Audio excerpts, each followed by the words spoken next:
এটি নতুন ব্লগলৈ আপোনালোক সকলোকে স্বাগতম জনাইছোঁ। পোনপ্ৰথমে মোৰ ফালৰ পৰা আপোনালোক সকলোকে ৰঙালী বিহু বহুত শুভেচ্ছা থাকিল। আশা কৰোঁ বছৰটি আপোনালোকৰ ভালে কুশলে পাৰ হ'ব। যেহেতু আজি গৰু বিহু হয়, চ' ৰাতিপুৱা সময়খিনি অকণমান বেছিয়ে ব্যস্ত আছিলোঁ।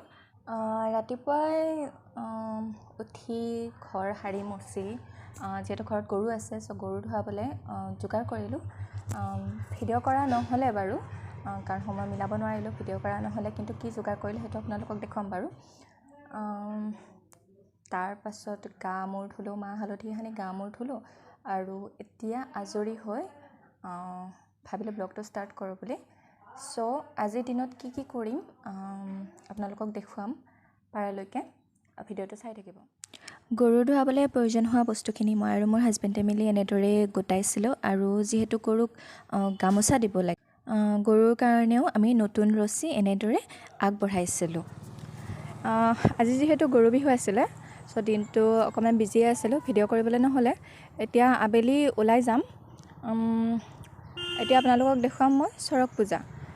ইয়াতে আমাৰ বেংগলী গাঁও এখন আছে, সেই বেংগলী গাঁওখনত চৰক পূজা হয়। তাৰে দৃশ্যখিনি আপোনালোকক দেখুৱাম। এয়া আমি গৈ আছোঁ চৰক পূজা হোৱা ঠাইখনলৈ। যিহেতু গাঁওখন মেইন ৰাস্তাৰ পৰা অকণমান ভিতৰৰ ফালে সোমাই যাব লাগে, চ' ভিতৰৰ ৰাস্তাটো গাঁৱৰ ভিতৰৰ ৰাস্তা হয়। চ' এনেকুৱা হয়, ফাৰ্ষ্ট ইফালে অকণমান মানুহৰ সংখ্যাটো কম আছে, কিন্তু অকণমান গ'লে আমি মানুহ থকা ঘৰবিলাক পাই।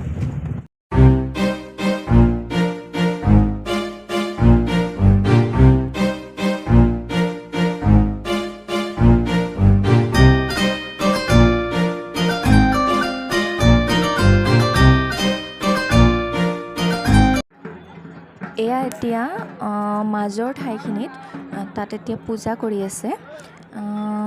ফাৰ্ষ্ট টাইম ইয়াতে পূজা কৰি লয়, তাৰপিছত পূজা শেষ হোৱাৰ পিছত ইয়াতে খেল দেখুৱায়, আৰু ইয়াৰে চাৰিওফালে যথেষ্ট সংখ্যক মানুহ ইতিমধ্যে গোট খাইছে। আমি ইয়াতে এই পূজাখন হোৱা আমি সৰুৰে পৰাই দেখি আহিছোঁ, আৰু প্ৰত্যেক বছৰে ইয়াতে গৰু বিহুৰ দিনা এই পূজা প্ৰত্যেক বছৰে ইয়াতে পালন কৰে। ফাৰ্ষ্ট খেলটো যিটো দেখায় তেওঁলোকে, সেইটো হৈছে পূজা শেষ হোৱাৰ পিছত।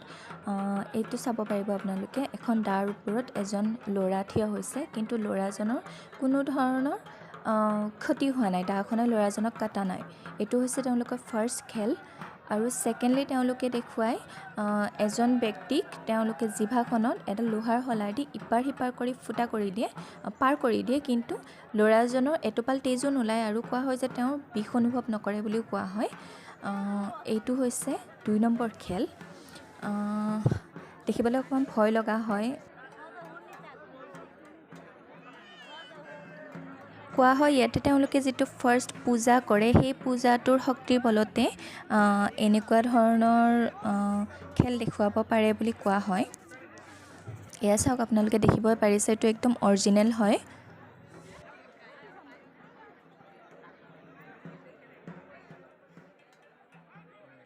আৰু এই চৰক পূজাৰ আটাইতকৈ আকৰ্ষণীয় যিটো খেল আছে, সেইটো হৈছে এইটো।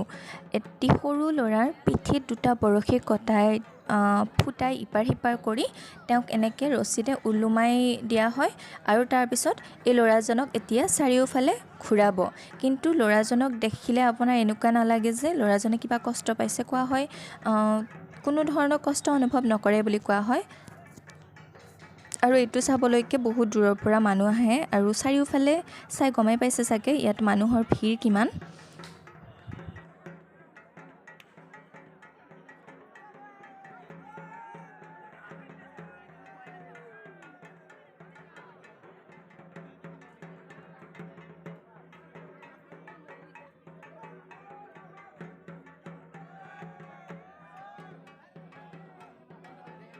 এই খেল চোৱা হোৱাৰ পিছতে ইয়াৰ পৰা আমি বাহিৰে বাহিৰে মামাহঁতৰ ঘৰলৈ যাম। যিহেতু তাত আজি ৰাতি বিহুৰ ফাংচন পাতিছে, চ' তাত যাম। ভিডিঅ'টো চাই থাকিব আপোনালোকে। আমি চৰক পূজাৰ পৰা সন্ধিয়া আহি পালোঁ ঘৰত, আৰু তাৰপিছত এতিয়া মামাহঁতৰ ঘৰৰ ওচৰত এখন বিহু ফাংচন আছিলে, ভাবিছিলোঁ বিহুৰ ফাংচনো একেবাৰে চাম আৰু আপোনালোককো দেখুৱাম বুলি, কিন্তু বতৰৰ কাৰণে এতিয়া বিহুৰ ফাংচন আমিও চাবলৈ পোৱা নাই আৰু আপোনালোককো দেখুৱাবলৈ একোৱেই নাই।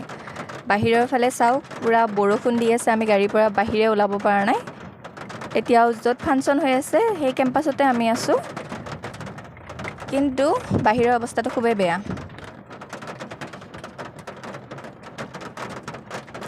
যদি বৰষুণ কমে তেতিয়াহ'লে বিহু চাবলৈ পাৰিম, নহ'লে এনেকৈ গাড়ীৰ ভিতৰতে বহি থাকি ঘৰলৈ আকৌ উভতি যাব লাগিব।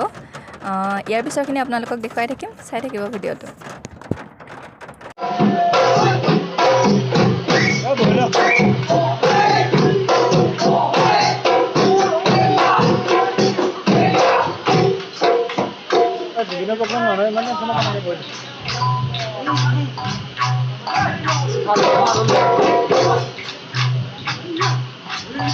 Oh no!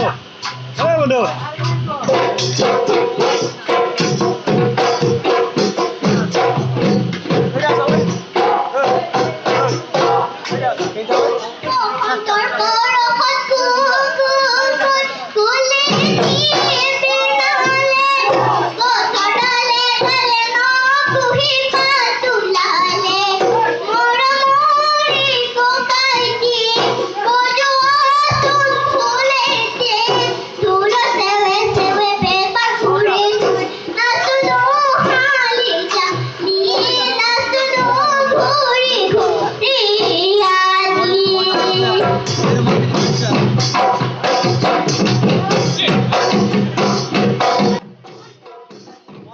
ফাইনেলি বৰষুণটো কমিলে আৰু এয়া প্ৰগ্ৰাম ষ্টাৰ্ট হৈছে।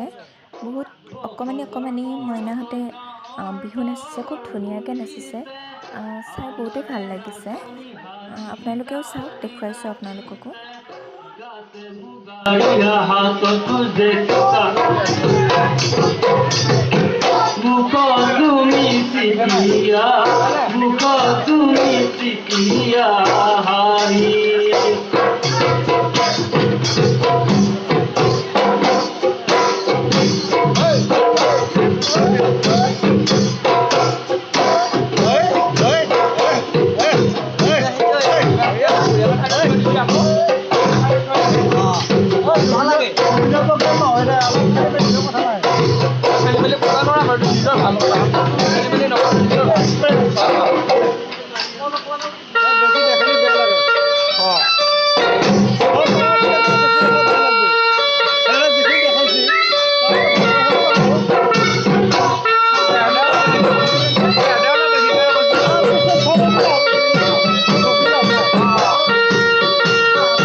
এতিয়া বৰষুণ কমোতে ইয়াতে প্ৰগ্ৰাম ষ্টাৰ্ট হৈছে।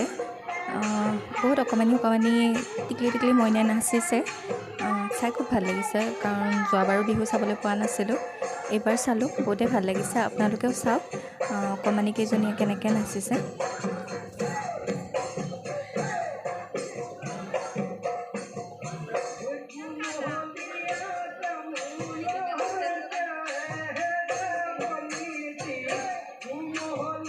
আমি চোৱা হ'লে আমি ঘৰলৈ যাম, যিহেতু বহুত ৰাতি হ'ল। বতৰৰ কাৰণে ষ্টাৰ্ট হওঁতে বহুত ৰাতি হৈছিলে।